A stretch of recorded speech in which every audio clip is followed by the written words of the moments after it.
Hi, I'm Kristen, and this is Maggie.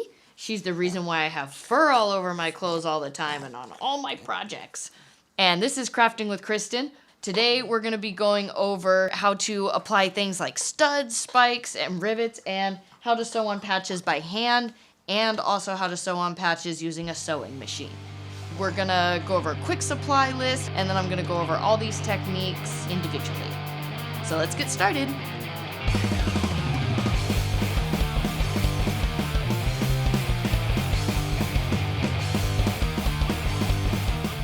All right, so supplies. We're gonna need a ruler, some thread, whatever patches you wanna use, some pliers, sewing awl, chalk marker, and a mallet. I'm going over some of the types of studs. We have screw-on spikes, hammer-on rivets of a variety of sorts, and I also have prong studs, like these ones right here. English cone studs, which are a favorite. And I'm not going to go over these, but you can also find these little plastic studs that have little holes in them so you can just sew them straight on. So I'm taking my patch, and I'm just figuring out where I want to lay it out on this vest. You can use a ruler if you want it super straight or in a specifically aligned spot. This is a great technique for when you want to do a back patch and you don't want it all lopsided off to one side. It's great to measure both sides and make sure it's even and in the center. Now I'm taking my sewing pins and I'm just pushing them in and out, making sure not to go through both sides of the vest. You are very likely going to stab yourself with a sewing pin once or twice, so just prepare yourself for that. It's gonna happen, it'll bleed, it's fine. Vests are supposed to have a little blood on them. Now that you're getting all the pins in, I should bring up the fact that if you are machine sewing, which we're going to do with this one, you want all the pins following the same order, so it's very easy to pull them out. So the little head of them on one side and the point on the other. Getting everything all set up in my sewing machine, I'm realizing that I need a denim sewing needle because going through a fabric as thick as this is not going to do very well if I keep my t-shirt needle in there. Now that I've got that all set up, we are ready to start sewing. I always back up my stitches before I start to sew. Right now I'm just using a reinforced straight stitch. This is good if you don't want any sort of decorative stitch and you just want to get your patch on there. If you're using a cloth patch, you're definitely going to want to use a zigzag stitch to help with a lot of the fraying that's going to go on. But these little embroidered iron-on ones, you can just do a straight stitch.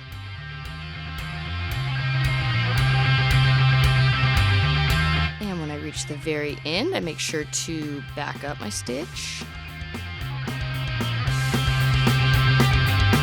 All right, and now I'm gonna do a little decorative zigzag stitch on this. I'm gonna switch the thread color so I have something a little bit fun. I'm going with this neon green to match my vest. I actually tie-dyed this vest up myself. Maybe I'll do a tutorial in the future to show you guys how to do that. All right, so I've switched it to a zigzag stitch. I'm starting it, backing it up, and just feeding it through, allowing the sewing machine to do most of the work. It kind of just pulls the fabric along on its own. You just wanna guide what direction it's going in.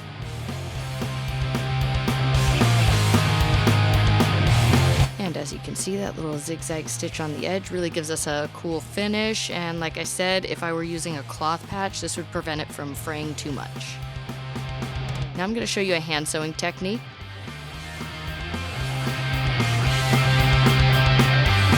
Alright, so we're going to put a little patch on the side of this jacket.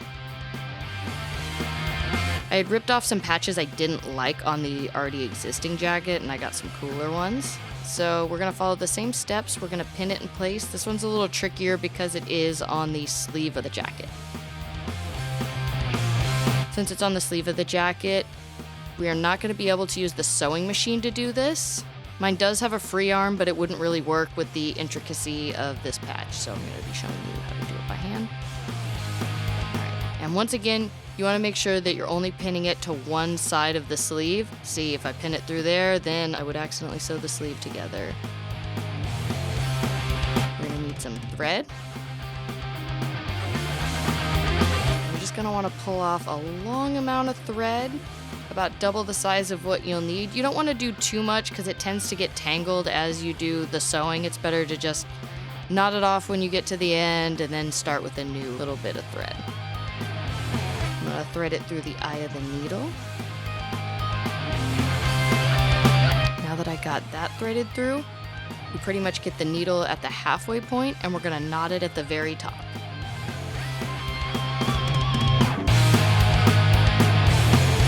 Sometimes spit helps.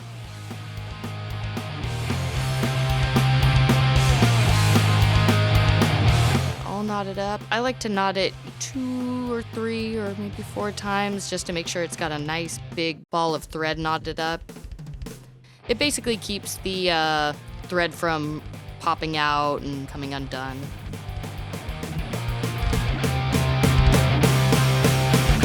Snip off any excess thread at the top of the knot. And now we're gonna get started. So we're just gonna feed it through the fabric. I usually put my hand in through the sleeve or underneath the fabric to kind of make sure that I don't accidentally sew both sides of the fabric together for a project like this. A little tricky with denim and these embroidered patches. If you find that it's really hurting your fingers, a thimble is a great tool to invest in, but I kind of have these calloused up artist's hands, so I don't really bother with those. Now you're gonna feed it through the back. You're gonna find where the needle's poking through and then just pull it all the way through. And you're just gonna repeat by going through the same way that you came in. So it's basically just kind of an in and out motion. Very tedious and very repetitive. But it is something nice to kind of do if you're fidgety. Pin a couple of these down, sit down, put on a TV show, and just kind of sew as you go along.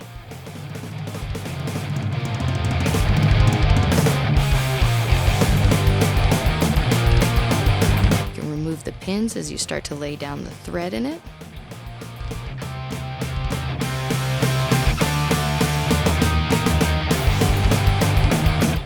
Example of this for this video, but if you were hand sewing on a cloth patch, you would want to do more of a zigzag pattern. What I'm doing right now is I'm just tracing along the edges of this patch in an in and out, basically in a straight line, tracing all the way around.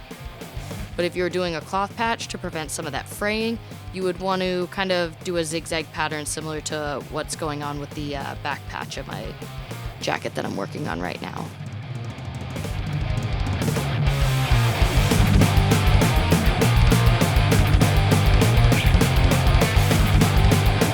There's some other tips with cloth patches that you can do to prevent some of the fraying. Some people use clear nail polish or burn the edges. I usually just do a zigzag stitch and kind of let it start to fall apart. I feel like it gives it a little character.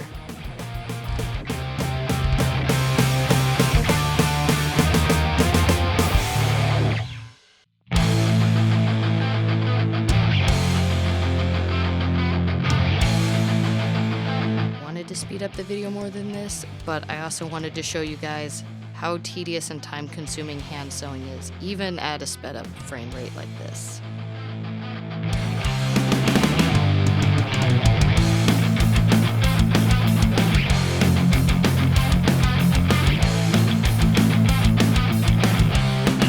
Alright, and I ran out of thread, so I'm gonna rethread my needle.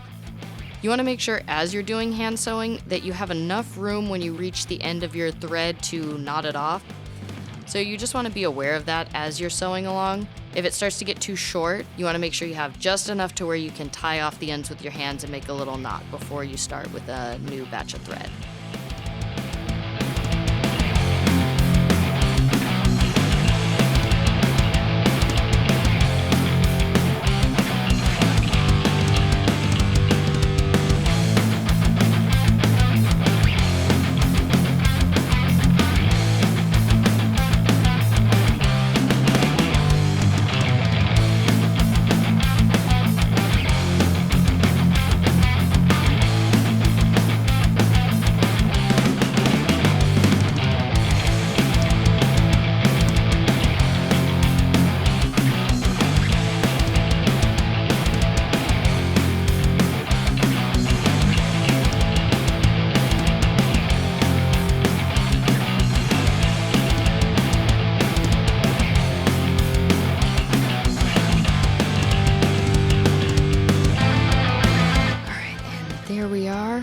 Getting some more thread on there because apparently that just wasn't enough.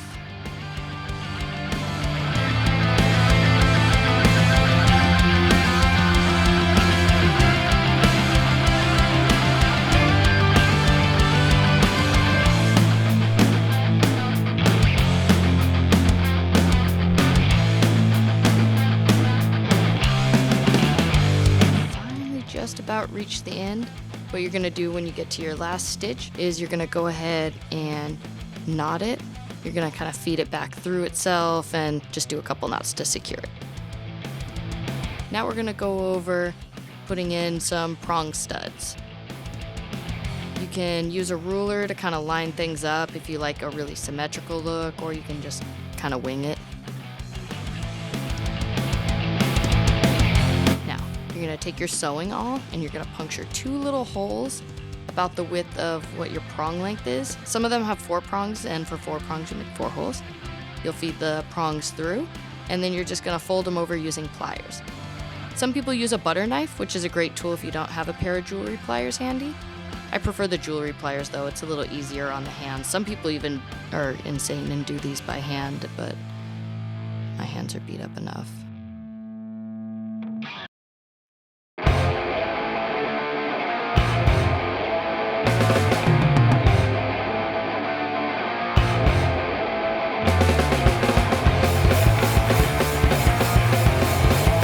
Just gonna follow that pattern.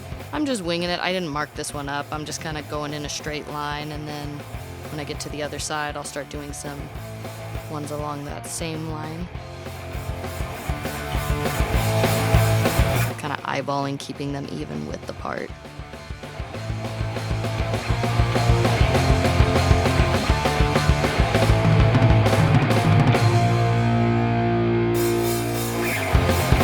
This vest is another one that I actually had custom dyed up, so I think I'm definitely going to have to do a tutorial on how to acid wash a vest and dye it fun colors.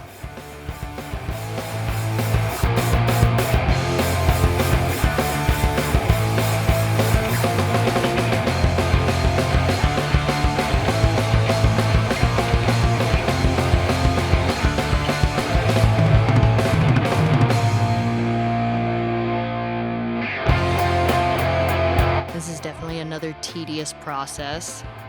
Every time you see somebody with a really decked out looking vest, you know that a lot of work went into it and a lot of hours. But it's definitely fun making something that you completely did yourself. It always feels good wearing something like that and getting compliments on it.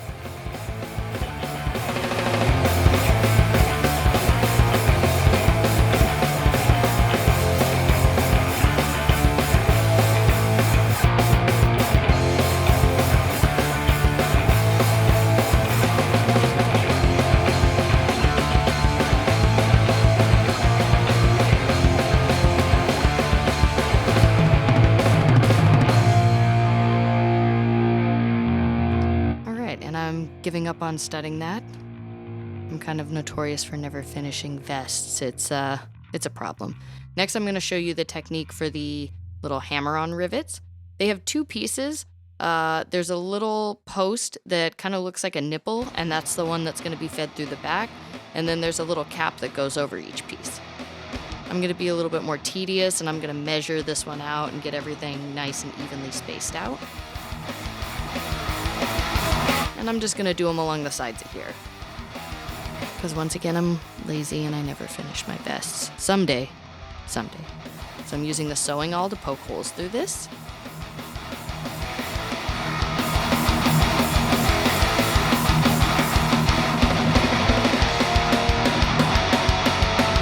And then now I'm gonna go ahead and feed the post part through, which is the little piece that looks like a nipple. So you want the flat back of it through the bottom and then the little nipple part poking through just like that. You're going to place the cap over it and push it down until you hear it snap. Now just because it snaps does not mean that it's secure. It just means that it's put in place. You're still going to have to hammer it on just to secure it. And I'm poking some more holes into this vest and feeding through the posts. It's better to do a smaller hole and see if you can feed through the post, but if it doesn't feed through, then you can be a little bit more aggressive with your sewing awl.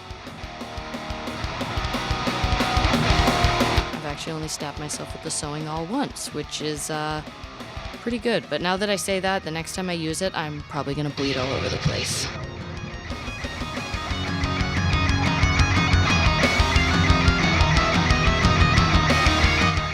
one side done. Now I'm gonna go ahead and repeat the same process for the other side, poking holes with my sewing awl.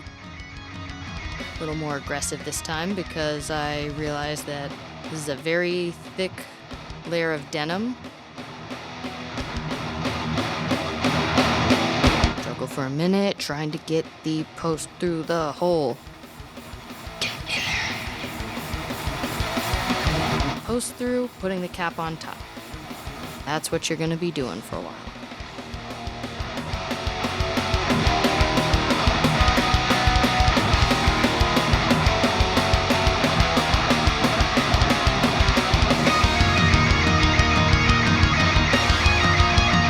All right, now that we got them all snapped into place, now we're gonna hammer them on so that they're on there for good.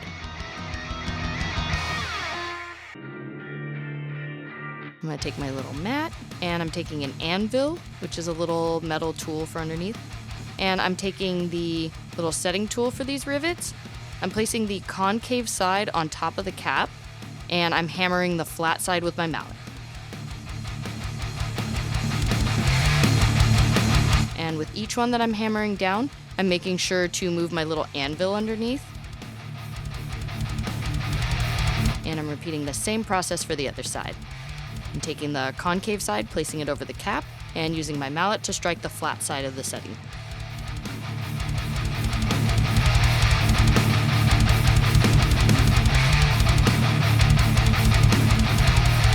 And there it is. All right, now I'm gonna show you how to use the screw-on spikes. The thing with these is you wanna have a very thick fabric to hold these in place, otherwise they kind of just tend to come out of things. So I'm using the edges of the jacket here because it's got pretty much a triple layer of denim through it, so it's very heavy duty and it's gonna hold these in place.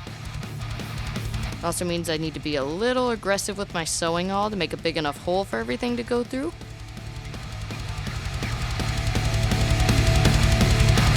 As I'm doing this, I'm going ahead and feeding the screw through, struggling a lot with it. And I finally got the screw through, and then I'm just twisting on the spike on top of it. And I'm repeating this process all the way through, getting a nice size hole, feeding the screw side of the spike through, and then screwing down the cone little spike on top of it. You can also tighten it with a screwdriver, depending upon what type of screw it has on the back of it. I've seen a few rivet-on ones, or the hammer-on ones, like I was demonstrating with the rivets. So you can also use those too. And those ones you actually don't need as thick of a surface for them to go through. They can go through t-shirt fabric and stuff like that.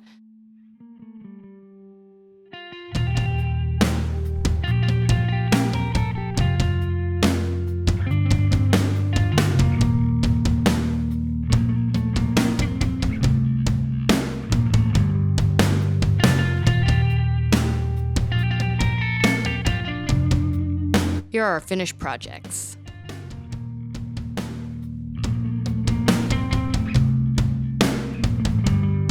Front and back. I'm still missing some studs on the back, but one day it'll be finished. Oh, and there's my kitty.